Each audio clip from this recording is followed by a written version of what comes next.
मित्रों, पंडित इलाचंद जोशी अपने एक अंग्रेजी अध्यापक शाह साहब के बारे में काफ़ी अच्छी बातें बताई। वो कहने लगे कि अपनी अंग्रेजी अध्यापक श्री शाह के संबंध में एक बात बतलाना भूल गया। वह ये कि उस छोटी कक्षा में उन्होंने हमें व्याकरण के संबंध में इस हद तक विशेषज्ञ बना दिया था कि वह हाई स्कूल की परीक्षा में आए हुए अंग्रेजी के प्रश्न पत्र के व्याकरण संबंधी प्रश्नों को भी हमसे पूछते थे और हमसे कुछ प्रबुद्ध छात्र उन प्रश्नों का उत्तर देते थे। ये बात परम आश्चर्य लग रही थी, पर है ये बिल्कुल सत्य। एक उदाहरण देता हूँ। एक बार हाई स्कूल की परीक्षा में एक वाक्य दिया गया था, all that gilts is not gold.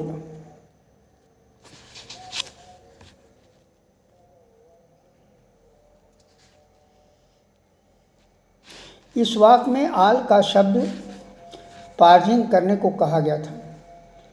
संयोग से मास्टर साहब ने मुझे पार्जिंग करने को कहा।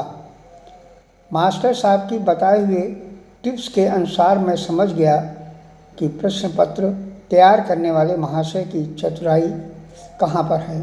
सभी जानते हैं कि आल शब्द साधारणतः गुणवाचक संज्ञा है, पर उक्त वाक्य में यह शब्द किसी विशेष संज्ञा का गुण नहीं बता रहा है। इसलिए मैंने अपनी थोड़ी सी बुद्धि लगाकर अपनी स्मृति के कोश में झटक कर बताया कि आल शब्द यहाँ adjective used eight a noun है। सुनकर मास्टर साहब खुशी से उछल पड़े और उन्होंने मेरी पीठ ठोकी और कहा, तुमने कैसे बता दिया? मैं अभी हाई स्कूल के कई लड़कों से बात करके आ रहा हूँ। उनमें से अधिकांश छात्रों ने प्रश्न किया ही नहीं और उन्होंने भी उसे एग्जेक्टिव लिख दिया। मैंने उन्हें उत्तर दिया, मास्टर साहब, ये मैंने आपकी कृपा से जाना, ये मेरी बड़ाई नहीं।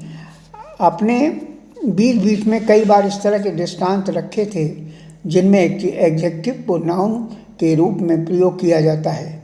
इतना नहीं, उन दिनों पाठ्यक्रम में यह बात सुस्पष्ट रूप से निर्देश थी कि 5वीं कक्षा के छात्रों को व्याकरण में केवल पार्जिंग तक ही शिक्षा दी जाए, वाक्यों के एनालिसिस की नहीं। ये शिक्षा 7वीं दर्जे से दी जाती है। पर हमारे अंग्रेजी के अध्यापक ने इतने अधिक उत्साही और अपने छात्रों के प्रति विश्वस्त थे कि उन्होंने हम लोगों को 5वीं कक्षा में ही एनालिसिस करना सिखा दिया।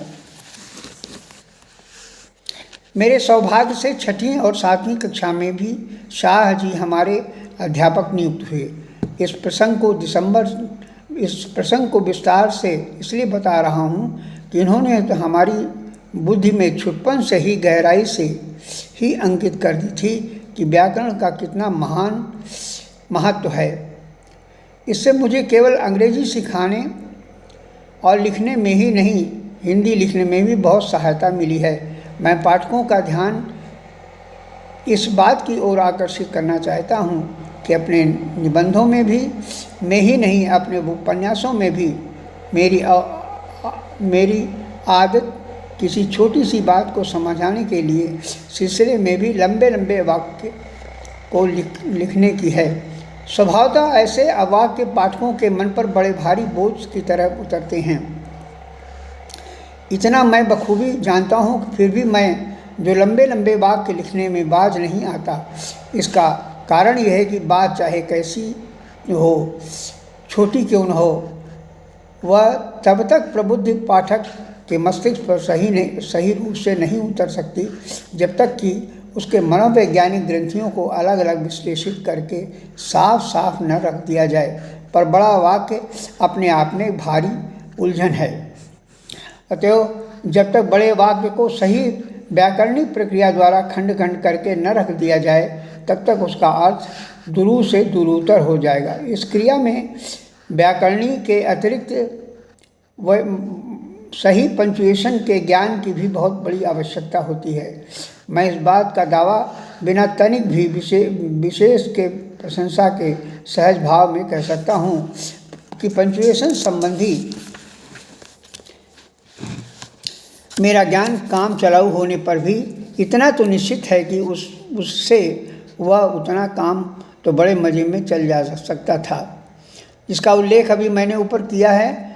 मैं अपने किसी भी लेखन में पंक्चुएशन पर मन ही मन इतना अधिक बल देता गया कि कभी कभी मुझे स्वयं ही उकता देता है। पर जब मेरी रचनाओं का प्रकाशन आरंभ हुआ, तब से लेकर आज तक उक्त विषय से संबंधित एक ऐसी विकट बाधा और उत्कट समस्या का निरंतर सामना करना पड़ा, आज भी करना पड़ता है, जिससे जूझ पाना मेरे बस की बात कभी नहीं रही और ना आज है। वह यह है कि मैं अपने लेखन में पंक्चुएशन की बारीकियां न दिखलाऊं और लिखते लिखते उन बारीकियों से चाहे कितना भी पुलकित न हूं, पर जब कोई रचनाएं अच्छे से अच्छे प्रतिष्ठित मुद्रालयों में छपकर मेरे सामने आती है, तब मेरी बारीक पंक्चुएशन की ऐसी लीपापोती देखने में आती है कि देखकर मुझे शाब्दिक अर्थ में रोना आता है और हृदय में विकट हंसोड़ों की सी चोट का अनुभव होता है। बस समस्या केवल मेरी ही नहीं, हिंदी के प्राय सभी दायित्वपूर्ण लेखक इससे बुरी तरह परेशान रहते हैं।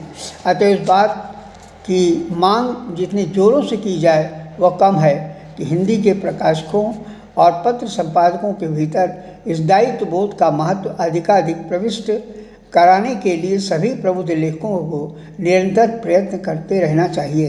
अन्यथा होता वो है कि आपकी बड़े से बड़ी गहन से गहन महत्वपूर्ण बात पंक्चुएशन चिन्हों के मुद्रण कला की प्रक्रिया में मटियामेट हो जाने के बाद और निरर्थक सिद्ध हो जाती है।